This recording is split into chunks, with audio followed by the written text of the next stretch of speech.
Om Tat Sat. Welcome to Gyan Bhakti channel from Swami Nikhilananda.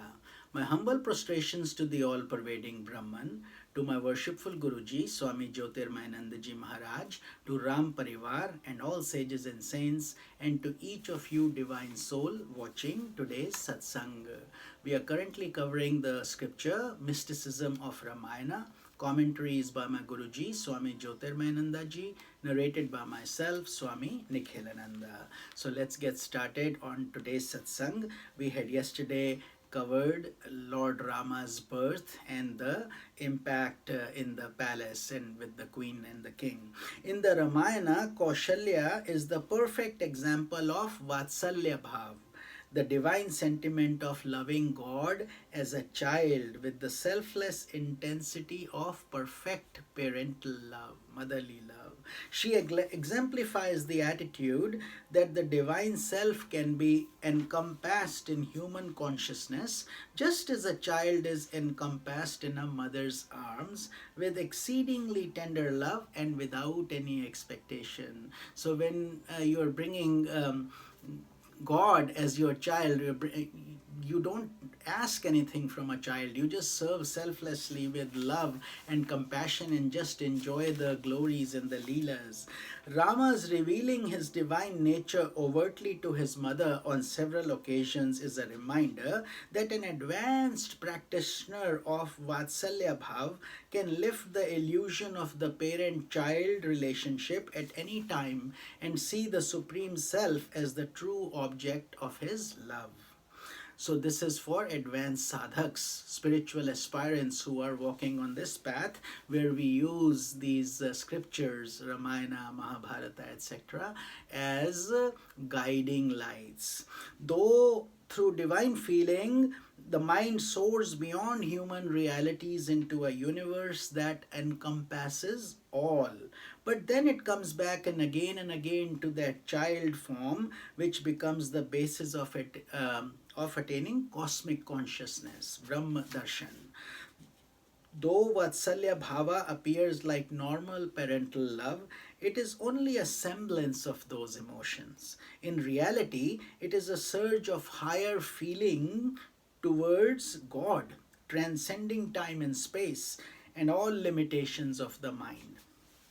Like his wife, King Dashratha had a complete awareness that the divine self had descended into his family and that his beloved Rama was not an ordinary child.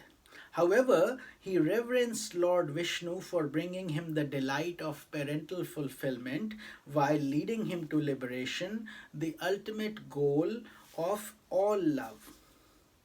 So let's now go to the episode where sage Vishwamitra seeks Rama's help. When the divine brothers had reached their teenage years, in a nearby forest, great sage Vishwamitra was repeatedly attempting to perform a sacrifice for peace and harmony in the world. Vishwamitra means, Vishwa means world, Mitra means friend. So these sages and saints are all Vishwamitras. They are all trying to create harmony and peace and love in the world. In today's world where there is rift, rife, anger, greed, lust, selfishness, these sages and saints are creating sandalwood like fragrance, love, and permeating it with their knowledge and affection. So that's what a Vishwamitra means, the mystical meaning. Sage Vishwamitra, friend of the world. However, each time he began the sacrifice, it was defiled and obstructed by the demons Marichi and Subahu. So these demons are the bad elements, the criminals, the so-called disruptive forces who don't want you to succeed in your yagya or sadhana. So knowing by his intuition that divine Vishnu had incarnated as Rama, Vishwamitra realized that it was only with the help of Rama that he would be able to perform his sacrifices in a successful manner. With this in mind, he went to the palace of Dashratha.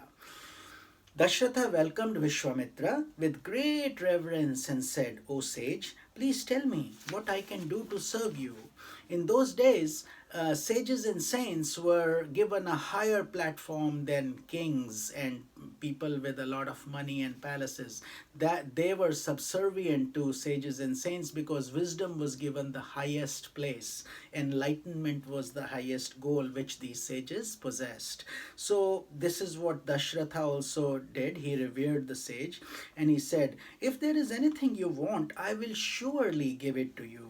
Vishwamitra replied, "I want to borrow your sons, Rama and Lakshmana, for a short time, and with your assistance, I will destroy the demons. With their assistance, I will destroy the demons, and they have been obstructing my sacrifices, and therefore Vishwamitra was not able to perform his yagyas."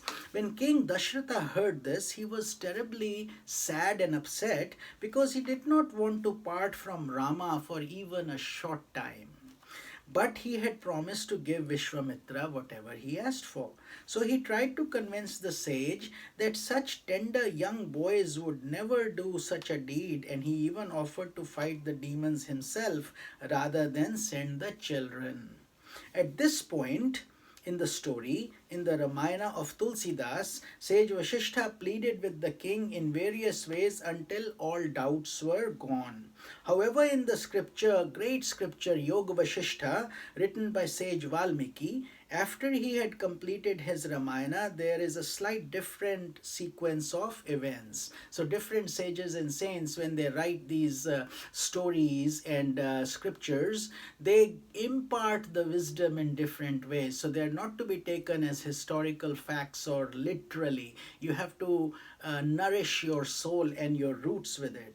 So according to this text, when King Dashratha heard the demand of Vishwamitra, he refused to agree to it, and soon a spiritual wrath began to manifest on the face of Vishwamitra.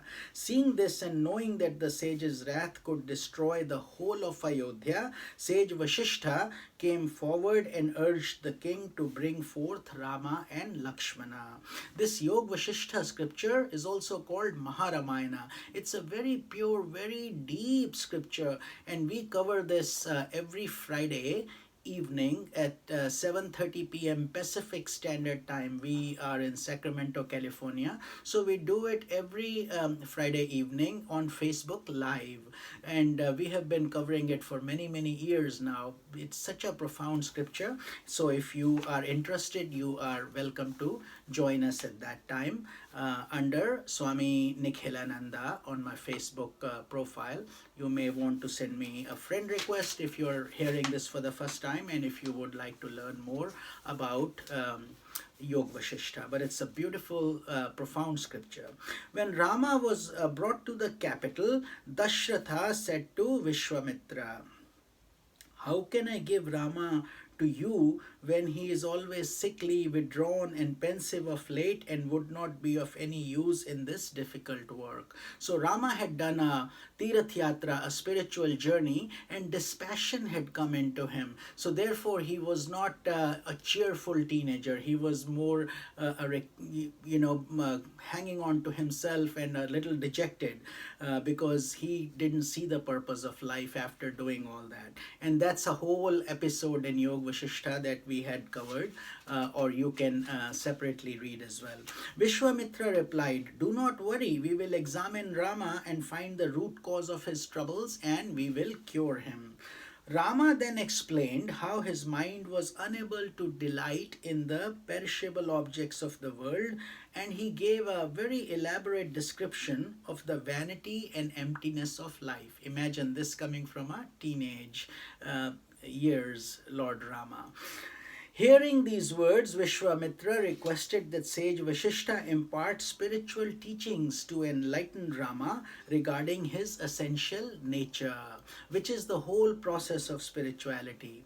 Vasishtha then acted as the guru of Rama, and therefore this scripture called Yoga Vasishtha. He agreed and then began to lead Rama to the lofty heights of Vedanta philosophy. And all the teachings that we have are deep, pure nectar-like teachings from the Vedanta, which is the extract of the Vedas. Those teachings of Vasishtha to Rama that constitutes Yog Vasishtha, the voluminous scripture that Valmiki wrote to impart the highest truths of Vedanta. So that is the essence of the scripture, and we will be covering more on this exciting Ramayana story tomorrow. Om Tat Sat.